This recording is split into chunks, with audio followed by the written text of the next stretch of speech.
Hello everyone. Today's video is on Medicare Advantage basics in Massachusetts.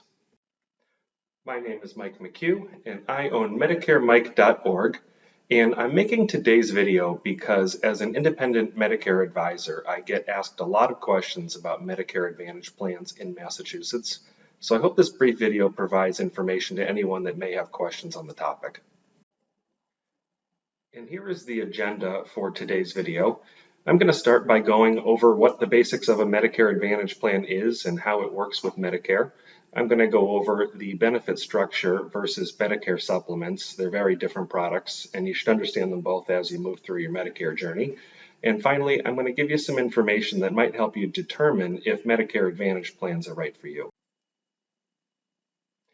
And some of the Medicare Advantage basics that you should understand is that in order to get a Medicare Advantage plan, you need to have both Parts A and B, otherwise known as Original Medicare.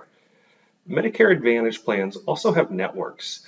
Unlike Medicare supplement plans where you can use anything in the Medicare network without a referral, Medicare Advantage plans can work very differently. They come in both HMOs and PPOs, and this is something you should get familiar with as you move a little bit closer to looking at Advantage plans. Some of the other benefits that you'll find with Medicare Advantage plans that are common are things like dental, hearing, and vision, and then there's often fitness reimbursement and health supplement product too. And Medicare Advantage plans are also known as Part C or Medicare Health Plans, or oftentimes they're just referred to as MAPD. And this is probably the basis for a lot of the confusion, is that one plan type has a few different ways of being referred to. So just be aware of that as we move through the information. Medicare Advantage plans are different in the sense that they are single payers. When you have a Medicare Advantage plan, everything works through that plan. It isn't like a supplement where Medicare will pay a certain percentage and then your supplement will presumably pay all or what the remaining cost share is when you get Medicare services. In this case, the single payer pays for everything and everything works through the Medicare Advantage plan. You could think of this as almost replacing Original Medicare A and B, although you do need to keep your Part B current.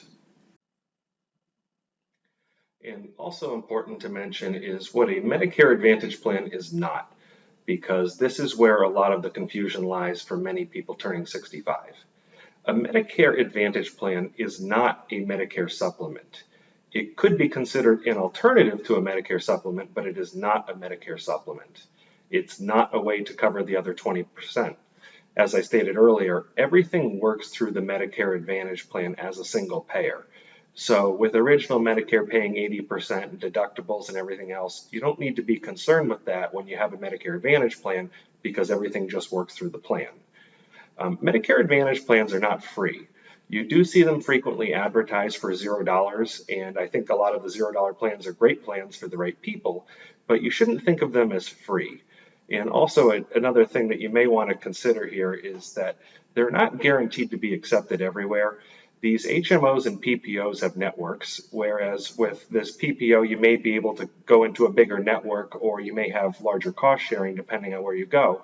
But there are different options with regards to networks and how they work with Medicare Advantage plans.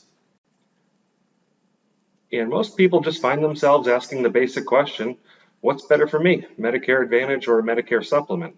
And the truth is, you can't really say that one is better than the other. I believe that one is better than the other depending on the individual, but one plan cannot be said that it's better than the other.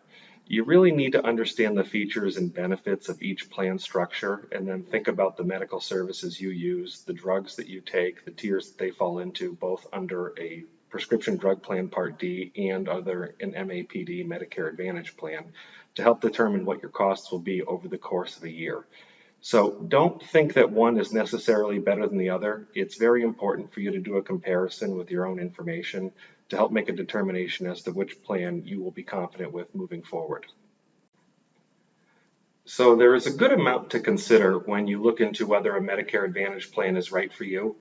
Aside from the features and benefits of the plans, you should be going through all of your drugs and the tiers and the scenarios that could occur there, and also the provider networks to make sure your doctors and anyone else you see are in the networks.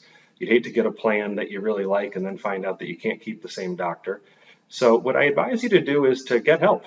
get help with a Medicare advisor. That's what we do here all day, every day.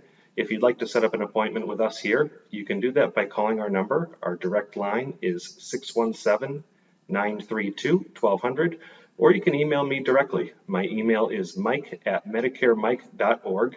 And I hope that this video was valuable today, or it provided some information that you otherwise didn't have. And I hope to hear from you. Take care.